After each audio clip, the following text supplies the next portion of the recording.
శబరిమల ఆలయంలోకి ప్రవేశించి సంచలనం సృష్టించిన బిందు కనకదుర్గలకు భద్రత కల్పించాలంటూ కేరళ పోలీసులను సుప్రీంకోర్టు ఆదేశించింది. తమకు బెదిరింపులు వస్తున్నాయంటూ వారు దాఖలు చేసిన పిటిషన్పై ఇవాళ విచారించింది.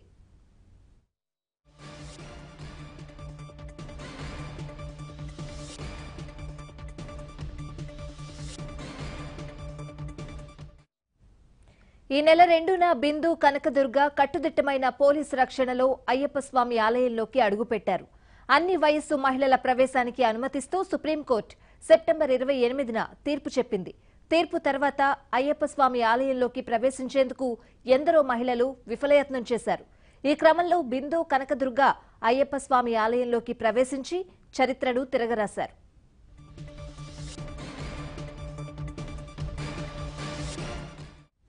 సంప్రదాయాలకు విరుద్ధంగా బిందు కనకదుర్గ ఆలయంలోకి ప్రవేశించడంపై భక్తులు భగ్గుమన్నారు. కేరళ మొత్తం ఆందోళనతో అట్టుడికింది. వారిద్దరికీ బెదిరింపులొచ్చాయి. దాంతో 2 వారాల పాటు ఇతర ప్రాంతాల్లో తలదాచుకున్న కనకదుర్గ ఇటీవలే తన ఇంటికి వెళ్లింది. అయితే శబరిమల ఆలయంలోకి కనకదుర్గ ప్రవేశించడంతో ఆగ్రహానికి గురైన ఆమె అత్త కర్రతో దాడి చేయడంతో ఆసుపత్రి పాలైంది. ఈ నేపథ్యంలో బిందు కనకదుర్గ సుప్రీంకోర్టును ఆశ్రయించారు. వారి పిటిషన్ను విచారించిన సుప్రీంకోర్టు భద్రత కల్పించాలంటూ ఉత్తర్వులిచ్చింది. దీనిపై మరింత సమాచారాన్ని మా ప్రతినిధి కృష్ణని అడిగి తెలుసుకుందాం. కృష్ణ, చెప్పండి, సుప్రీంకోర్టు ఆదేశాలకు సంబంధించి మీ దగ్గరున్న అప్డేట్స్ ఏంటి? సెప్టెంబర్ 28న ఏదైతే సుప్రీంకోర్టు శబరిమలలో అందరికీ మహిళలందరికీ కూడా ప్రవేశం కల్పించాలంటూ ఆదేశాలు తీర్పు ఇచ్చిన తర్వాత జనవరి 2న శబరిమలకు కనకదుర్గ అదేవిధంగా బిందు అనే ఇద్దరు మహిళలు కూడా ఆలయంలో ప్రవేశించి దర్శనం చేసుకున్నారు. అయితే ఆ తర్వాత వారి మీద అన్ని వర్గాల నుంచి వారి మీద దాడులు మొదలయ్యాయని చెప్పుకోవచ్చు. సొంత ఇంటి సభ్యులు కూడా వారిపై దాడి చేస్తున్నటువంటి పరిస్థితి. ఒక పక్కన భక్తుల నుంచి అదేవిధంగా సొంత ఇంటి సభ్యుల నుంచి కూడా తమకు రక్షణ కల్పించాలంటూ శబరిమలలో ప్రవేశం చేసినటువంటి ఇద్దరు మహిళలు కూడా సుప్రీంకోర్టును ఆశ్రయించారు.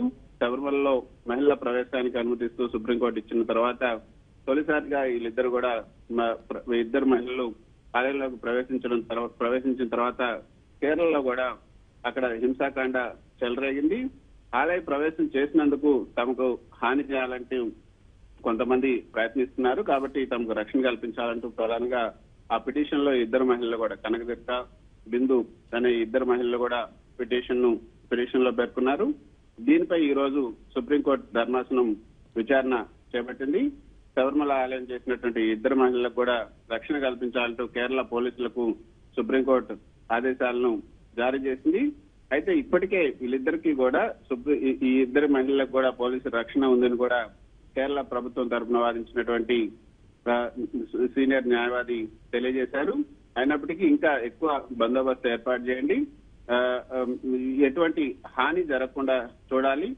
సుప్రీంకోర్టు తీర్పు ఇచ్చిన తర్వాత ఇంతవరకు ఎంతమంది మహిళలు అయ్యప్పను దర్శించుకున్నారంటూ కేరళ ప్రభుత్వాన్ని సుప్రీం ధర్మాసనం కోరినప్పుడు ఇప్పటి వరకు కూడా సుప్రీం తీర్పు తర్వాత ఇప్పటి వరకు 51 మంది మహిళలు శబరిమల అయ్యప్పను దర్శించుకున్నట్లుగా కేరళ ప్రభుత్వం కోర్టుకు తెలియజేసింది. కేరళ ప్రభుత్వ వివరాలతో మాత్రం పిటిషనర్ తీవ్రంగా వ్యతిరేకించారు. అసలు కేరళ ప్రభుత్వం మహిళా భక్తులకు ఎటువంటి రక్షణ కల్పించడం లేదు. ఏదో కంటి చూపు చర్యగానే మహిళా భక్తులకు రక్షణ కల్పిస్తున్నారు. అక్కడ ఏదైతే శబరిమల అయ్యప్ప భక్తుల నుంచి వస్తున్నటువంటి ప్రతిఘటనను మించి తీసుకెళ్లలేకపోతున్నారు. అక్కడ శాంతి భద్రతలకు వివాదం కలుగుతున్నట్టు దర్శనం చేసుకోవడానికి వెళ్ళినటువంటి మహిళల్ని ఒప్పించి భయపెట్టి పోలీసులు వెనక్కి తీసుకొస్తున్నారంటూ పిటిషన్ తరపు న్యాయవాది పేర్కొన్నారు.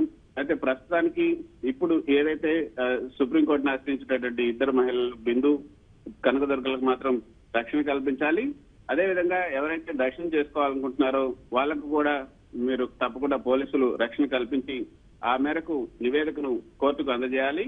ఈ సీజన్ ముగిసే సమయానికి ఎంతమంది దర్శనం చేసుకున్నారన్న విషయాన్ని కూడా సుప్రీంకోర్టుకు నివేదించాలంటూ ధర్మాసనం కేరళ ప్రభుత్వానికి ఆదేశాలు జారీ చేసింది.